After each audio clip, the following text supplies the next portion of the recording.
पळसाच्या ओल्या फुलांचा आपण चहा केला असेल, पण पळसाच्या सुकलेल्या फुलांचा सुद्धा सरबत करता येतो आणि आपण आज ते पाहणार आहोत. त्याच्या अगोदर एक गमतीशीर गोष्ट अशी की पळसाला संस्कृतमध्ये किमनशुक असं नाव आहे. आता शुक म्हणजे पोपट. आता पळसाची जर आपण फुलं पाहिली तर पोपटाच्या चोचीप्रमाणे ती फुलं असतात, केशरी रंगाची, आणि त्याची पानं हिरवीगार असतात. म्हणजे झाडावर पोपट बसलेत का असा भास होतो, म्हणून आपल्या पूर्वजांनी त्याला किमनशुक असं नाव दिलेले. पळसाला पाने 3, पळसाला फ्लेम ऑफ फॉरेस्ट म्हणतात. असं बरंच आपण ऐकलेलं. पळसाच्या पत्रावळ्या करतात.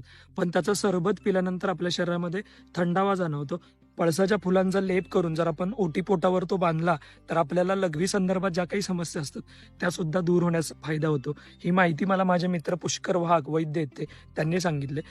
त्याचा ज्यूस करण्याची किंवा सरबत करण्याची खूप सोपी पद्धत आहे. पळसाच्या झाडाखाली जी काही सुकलेली फुलं असतात पिवळ्या रंगाची, ती घ्यायची. ती फुलांच्या पाकळ्या व्यवस्थित बाजूला काढायच्या, कारण त्याच्यामध्ये कीटकांचे कोश असण्याची शक्यता असते, आणि ती पाण्यामध्ये भिजत ठेवायची. खरं तर 10 मिनिटांमध्ये त्या पाकळ्या रंग सोडतात. तुम्ही डायरेक्टली तसा पण तो सरबत पिऊ शकता, किंवा मिरी टाकून किंवा लिंबाचं ज्यूस टाकून किंवा थोडी साखर टाकून सुद्धा सरबत पिऊ शकता. मी तो ज्यूस तसाच बनवला होता आणि तसाच पिला होता.